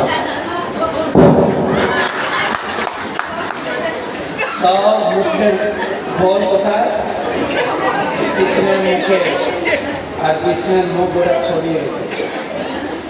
তখন কৃষ্ণ চেটে দেয়। এই ছিল ভগবানের আনন্দ। খাওয়া দাওয়ার পরে আবার এই খাবারের পুটলিটা গাছে থাকবে, কোন গাছের বলি নেই না, অক্ষয় বট, অক্ষয় বটে রেখেছে। আবার খেলাধুলা শুরু, আবার ভুলে গেছে, মামা আরেকটা ওষুধ পাঠাবে, অসুর বধ করে আবার বসে খাবে। সন্ধ্যার সময় আরেকটা ওষুধ আসতো, তখন ওষুধ বধ করে মনে পড়তো বাড়ি ফিরতে হবে। এই ছিল প্রতিদিন কৃষ্ণের কার্যকলাপ। আর প্রতিদিন গোপীদের বাড়িতে মাখন চুরি করে খেতেন, মাখন চুরি। মায়ের কাছে অভিযোগ, মা তখন চিন্তা করলেন আমার ছেলেটা ডেলি ডেলি লোকের বাড়িতে চুরি করে খায়, কেন না আমার বাড়ির খাবার মনে হয় তার পছন্দ হয়। তখন মা চিন্তা করলেন আমি নিজে গোপালের জন্য মাখন বানাবো। তার আগে কে বানাবে, ধনী লোকের বাড়িতে বউ কি রান্না করে না, কত দাস দাসী আছে কাকা, তো দাস দাসীরা মাখন বানায় তো কানায় মনে রুচি হয়। তখন মা দধি মন্থন করছে সকালে উঠে, আর গোপাল ঘুম থেকে উঠেছে। বাচ্চারা ঘুম থেকে উঠলে কি হয়, খিদা লাগে, কি খাবে, মায়ের দুধ খাবে। মার কাছে গিয়ে কোলে বসেছেন, মা দধি মন্থন ছেড়ে দিয়ে বাচ্চাকে দুধ খাওয়াচ্ছে।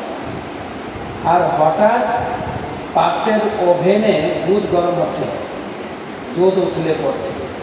মা তাড়াতাড়ি বাচ্চাটাকে মাটিতে নামিয়ে দিয়ে দুধ নামাতে গেছে, গোপালের হয়ে গেছে রাগ। তার দুধ খাওয়া তৃপ্তি হয়নি, মাটিতে না, মায়ের উপরে রাগ। আমাকে মা মাটিতে ফেলে চলে গেল। হ্যাঁ, দেখো বাচ্চারা যখন কাঁদে না পাটি খাওয়ায়, আর মার উপরে রাগ। আমার থেকে দুধের দাম বেশি। আমার বাপের বাড়িতে কি দুধের অভাব? কয় লাখ গাই আছে? কয় লাখ গাই? 9 লাখ। সীতাপুরে 9 লাখ লোক আছে, 9 লাখ গাই। দুধ, মাখন এগুলো কি অভাব আছে? তাহলে আমাকে যুগ যুগ তপস্যা করে ভক্তরা, যোগীরা পায় না, সেই মায়ের ছেলে হয়ে এলাম, আমাকে এত মনে করো। হ্যাঁ, মা যে দুধ নামাতে গেছে, সামনে ছিল নোড়া, নড়ে দেন তো শিল নোড়া, আস্তে করে ওই দই ভাতটাকে ভেঙেছে। যেই ভেঙেছে, দই ছড়িয়ে গেছে, তখন ভয় হয়েছে। আমি কি করলাম? মা তো এসে আমাকে মারবে। সেখান থেকে পালিয়ে গেছে, যে ঘরে বসে মাখনের হাঁড়ি থেকে মাখন খাচ্ছে। মার উপরে রাগ করে, বেশি করে মাখন খাবো, বেশি করে মাখন খেয়ে আমার পেট খারাপ করবে। আর তখন মা আমাকে নিয়ে হরিপাল মিউনিসিপ্যালিটি হসপিটালে দৌড়াবে। আর বানরকে খাওয়াচ্ছে, ভগবান বানরকে মাখন খাওয়াচ্ছিলেন। এর একটা রহস্য আছে। এই দাপর যুগের আগে কোন যুগ ছিল? ত্রেতা যুগে ভগবান রামচন্দ্র, তার সীতা চুরি হয়ে গেছিল, বউ চুরি হয়ে গেছিল, কে উদ্ধার করে দিয়েছে? বানররা। সেতু বানালো, এত লেবারিং, এত কাজ করেছে, যুদ্ধ করেছে। সীতা উদ্ধারের পরে টাকা দিতে পারেনি তো। সেতু বানাতে টাকা লাগে কিনা? লেবারের খরচা লাগে কিনা? দিতে পারেনি, কেন? রাম বনবাসী। তাই এই যুগে ভগবান বানরদের মাখন খাইয়ে ত্রেতা যুগের স্ত্রী উদ্ধারের লোন শোধ করছে, মাখন খাওয়াচ্ছে। আর মা পিছন থেকে লাঠি নিয়ে এসে, মায়ের হাতে লাঠি দেখে যশোদা দিয়া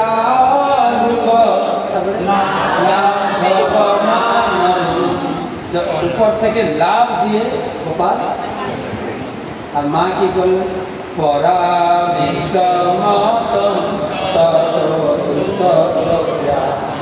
মা তখন গোপালের পিছনে লাঠি নিয়ে ছুটছে, ধরে মার।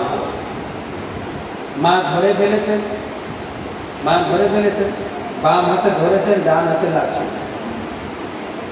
তো বাচ্চা কি করবেন? আপনার শিশু বদমাশি করেছে, খুব বদমাশি, বাম হাতে ধরেছেন, ডান হাতে লাঠি, কি করবে? কি করবে? বাচ্চাদের একটাই অস্ত্র, কান্না। যা হোক, ভয় পা, কিছু মার কাছে দাবি করো, রাগ করো, কি করে? আর করে চোখে জল। আমার গোপাল কাঁদছে। রোদন, একসঙ্গে বলি, রোদন মোহর নেত্র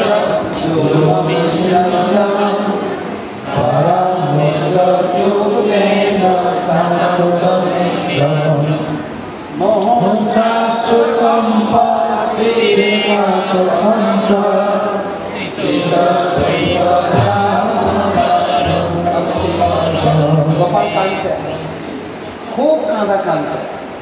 যে সারা জগৎকে কাঁদায়, সে মায়ের হাতে লাঠি দেখে ভগবানের নাটক না।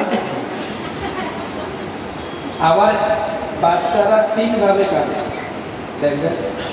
যাদের মায়েদের বাচ্চা আছে বা বাচ্চা ছিল, দেখেন তো, বাচ্চারা যখন যেটা দরকার সেই রকম কাঁদে, কান্না চেঞ্জ করে। প্রথমে এমনি কাঁদে,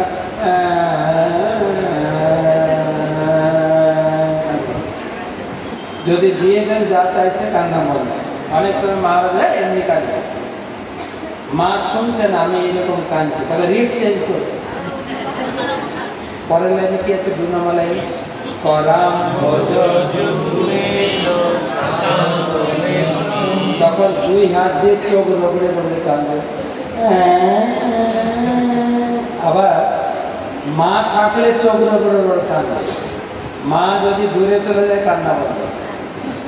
দরকার তো মার কাছ থেকে কাজ আদায় করা, মা এর চোখ মা নেই তো কান্না, এই মা ঘরে মা নেই আবার বন্ধ।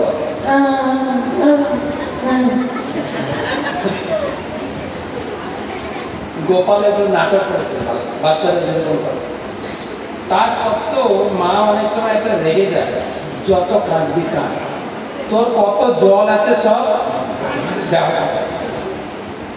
দেব না বলেছি। বাচ্চাও জিদ ধরে, কি তুমি দেবে না?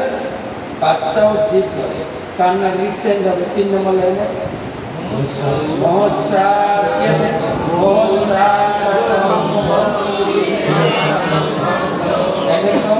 বাচ্চারা এরকম কাঁদে কিনা, লাস্ট অস্ত্র মারতে ছাড়বে, লাস্ট রিট হাঁপিয়ে হাঁপিয়ে কাঁদে। মা ভয় পেল করে কিনা, একদম সোজা মাথা বাচ্চাদের। তখন মা লাঠি ফেলে দিয়েছে, গোপালকে প্রশ্ন, লাঠিটা তো ছাড়িয়েছি মারা, দেখবেন তখন মা জড়িয়ে ধরে থেকে, আর কাঁদিস না কাঁদিস না। বাচ্চা কান্না তো বন্ধ করবে, হাসি দেয়, জব্দ করিস না। মার গালে চুমু মারে মা, বাচ্চারা করে কেন কানায় এরকম। তো মা লাঠি ফেলে দিয়ে গোপালকে বাঁধছে। কি দিয়ে বাঁধছে? দড়ি দিয়ে, দড়ি দিয়ে বাঁধছে, ধরিয়ে গিট দিতে যাবে 2 আঙুল, আবার দড়ি দিয়ে, আবার 2 আঙুল কম, এইটুকু কোমর দড়ি যাচ্ছে তো। মা জেদ ধরেছে, আমি তোকে আজকে অনেক সময় মা যখন শিশুদের শাসন করে, পাড়ার মহিলাকে ছুটে আসে, বাচ্চা চিৎকার করে কাঁদে, ছুটে দেবে, ও মা ছেড়ে ছেড়ে অনেক হয়েছে। আবার কেউ বলে ভালো হয়েছে, আচ্ছা করে পিটাও, এতদিন অভিযোগ দিয়েছি মায়ের কানে যায় না, আজকে ঘরে বদমাশি করেছে, আরো আরো। তখন গোপাল চোখে আরো আরো দেখাবো মনে। আবার কিছু লোক বলছেন যারা গোপালকে ভালোবাসে, আপনার শিশুকে ভালোবাসে, ছেড়ে দাও না, বাচ্চারা তো একটু বদমাশি করবে, তা বলে এত রেগে গেলে হয় বলে না। আর যদি আপনার শাশুড়ি থাকে, এক মুহূর্তে গাল বউ মানে খুব হয়েছে। হ্যাঁ, আমরা তো দেখছি যে মেয়েদের মানুষ করি নাই, হ্যাঁ, এত রাগ, বাচ্চাকে নিয়ে শাশুড়ি চলে যায়। হ্যাঁ, বাচ্চাও আজকাল পেয়ে গেল, মা যখন মারবে, ও ঠাম্মা, কি বলে ঠাম্মা না ঠাকুমা? না না, এখন শর্টকাট হয়ে গেল ঠাকুমি। হ্যাঁ, কয়েকদিন পরে চুম্মু হবে। কয়েকদিন আগে একটা পরিবারের সঙ্গে দেখা কলকাতায়, ও এসছে দাদু ঠাকুমার সঙ্গে, মেয়েটা ছোট্ট মেয়ে, তোরা বলছে যে আমার নাতি। আমি ওকে জিজ্ঞেস, তোমার নাম কি? এরা কে হবে? এটা হচ্ছে আমার দাদা, আর এটা হচ্ছে ঠাকুমাও বলছে এটা আমার খা। আমি নতুন নাম বললে তো সব শর্টকাট। তো গোপীরা বলছে আচ্ছা করে, আবার কেউ বলছে ও মা, যশোদা মা, বলুন যশোদা মা, যশোদা মা, ছেড়ে দাও না, একটু বদমাশি করে, তাহলে এত মার আর যে বেড়ে গেল, ছেড়ে দেবো। তোদের বাড়িতে কত দড়ি আছে নিয়ে সারাদিন বাঁধবো, দেখি কোমরে কত দড়ি খায়। যখন মা জেদ ধরেছে, মা ঘেমে গেছে, মাথার চুল এলোমেলো হয়ে গেছে, তখন গোপাল চিন্তা করছে মাকে বেশি কষ্ট দেওয়াটা। ও মা, তুমি মানবে, মানবে। কি দিয়ে বাঁধলে? দড়ি দিয়ে। কি দিয়ে? ভক্তি বলছে, ভক্তি। বাড়িতে যেটা ঠাকুর আছে, ভক্তি দিয়ে সেবা করে। তো এইভাবে পুরো গান আছে, এখন গান গাওয়া হবে, আরতি হবে। আমি জাস্ট অনুরোধ করছি, ভাগবতম পড়বে, কি সুন্দর বর্ণনা কৃষ্ণ। তারপরে গিরি গোবর্ধন ধারণ, কয়েকদিন পরে গিরি গোবর্ধন পূজা আছে, 2টো অধ্যায় আছে পড়বে। এখন দামোদর লীলাটা 2টো অধ্যায়, 10ম স্কন্ধে 9 অধ্যায় 10 অধ্যায় পড়বে। আর গোবর্ধন পূজা করবেন। তারপরে ভাতৃত্ব, ভাইফোঁটা, ভাইফোঁটাটা কিসের জন্য বিখ্যাত তাও পাবে। যমুনা কখন যমরাজকে ভাইফোঁটা দিয়েছিলেন, বা ভাইফোঁটার দিন কি করতে হয়। আমরা বলি না, ভাইয়ের কপালে দিলাম ফোঁটা, জমের দুয়ারে পড়ল কাটা। আমাদের বোনেরা বা দিদিরা ভাইকে জম দুয়ারে যেতে দেবেই না, প্রতি বছর ফোঁটা দিয়ে আটকে দিচ্ছে। এটাও লেখা আছে শাস্ত্রে, কিন্তু ভালো নিয়ম না জানার ফলে ফোঁটা দিলেও নরকে যেতে হবে। কেন বলেন তো? যম যমুনাকে, যম যমুনা ভাই বোন সূর্যদেবের ছেলে মেয়ে। এই যে সূর্য আছে না আকাশে, সূর্যদেবের ছেলে, তাদের দুজনেই ভগবানের ভক্ত। যেরকম সূর্যদেবকে সৃষ্টির সময় ভগবান প্রথম গীতার জ্ঞান দিয়েছিলেন, তার 2 ছেলের মেয়ের বিয়ে হয়েছে কৃষ্ণের সঙ্গে। কৃষ্ণের 16,108 বউ ছিলেন না, প্রথম বউ ছিলেন রুক্মিণী, দ্বিতীয় বউ জাম্ববতী, তৃতীয় বউ সত্যভামা, চতুর্থ বউ হচ্ছে কালিন্দী বা যমুনা, 4 নম্বর। একজন আছে দ্বারকায়, মানে বউ আছে কোথায়? দ্বারকা। ভাইয়ের চাকরি হয়েছে নরকে, তিনি হচ্ছেন সৃষ্টির বিচারক। ভাই বোন অনেক দূর, বোন অনেকবার দেখেছে, আসার সময় সবসময় লোক মরছে তো, আসলে বিচার বিচার বিচার। একদিন অফিস বন্ধ করে এসেছেন, বোন তাকে ভগবানের আরতি দিয়ে, আরতি করেছেন, ভগবানের প্রসাদী চন্দন দিয়ে ফোঁটা দিয়েছে, আর ভগবানকে অর্পিত মিষ্টি প্রসাদ, মিষ্টি মুখ করেছে, মাংস মুখ না, কিন্তু কি মুখ? মিষ্টি মুখ করেছে।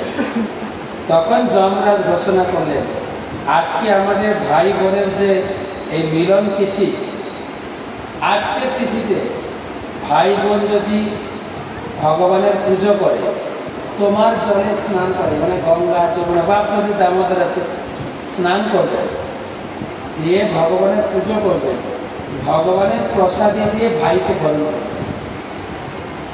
তাহলে জমের দুয়ারে ফোঁটা পড়বে। কিন্তু দেখা যায় তো বেশি পাপ করে ভাই ফোঁটা দিয়ে, মাংসের দোকানে লাইন, হ্যাঁ, মাইকে হাঁকিয়ে মাংস বিক্রি করে।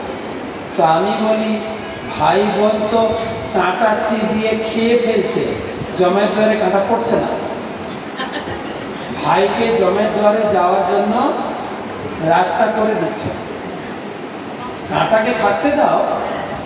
ভাই বোন মিলে কি খাচ্ছে? কাঁটা চিবিয়ে খাচ্ছে। তাই শুধু ভাই নরকে যাবে না, ভাই বোন বাবা মা সবাইকে নরকে, ভাই ফোঁটা পড়ুন রাস্তা। তারপরে আসলে দীপাবলি। দীপাবলি কিসের জন্য বিখ্যাত? ভগবান রামচন্দ্র সীতা উদ্ধার করে বনবাস থেকে ফিরছিলেন, সেদিন পটকা পাঠিয়েছিলেন, বলে না, এই তিথিগুলো কোথেকে জানা। তারপরে আছে আপনার আসবে গোপাষ্টমী। ভগবান ওই তিথিতে গাই চড়াতে গেছিলেন। আপনারা আমার ক্লাস শুনেন কেউ ইউটিউবে? এই সমস্ত কথা আমি প্রতিদিন বলছি, সন্ধে 7:30 প্রতিদিন আমাদের পাবেন। সকালে 3 মিনিটের গীতা পাঠ, সন্ধ্যায় 40 মিনিটের। আর শুধু নেটে খুঁজবেন ভক্তি বিজয় ভাগবত চলে আসবে। কোন ক্লাস শুনতে চান? এখন দামোদর লীলা বলছে প্রতিদিন, তো আজকে সন্ধ্যায়ও শুনবেন। আর প্রতি রবিবার টক শো।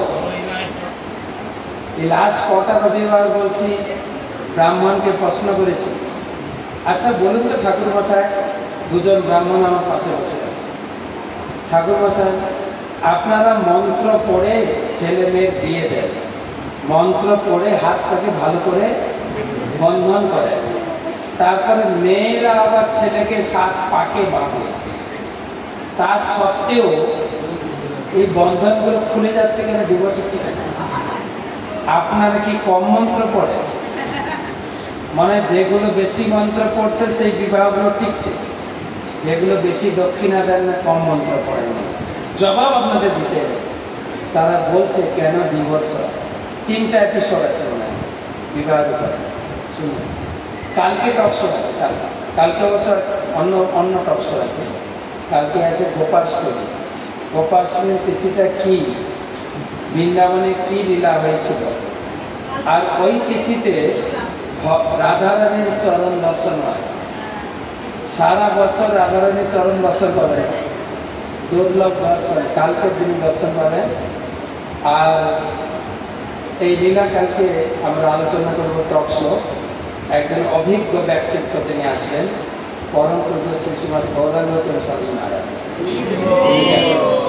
ঠিক সন্ধ্যে 7:30টায় পারমার্থিক টকশো লিখবেন, একে চলে আসবেন, তো এগুলো শুনবেন।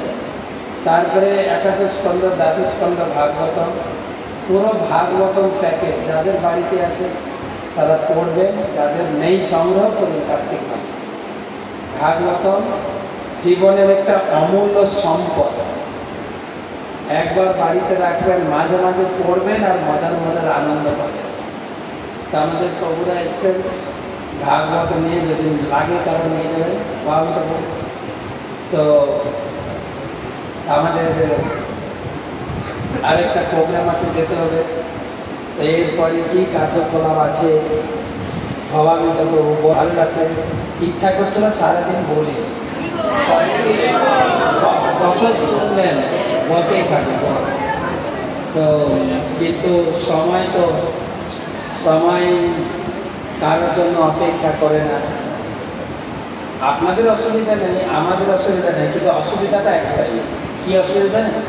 প্রসাদটা ঠান্ডা হয়ে যাচ্ছে।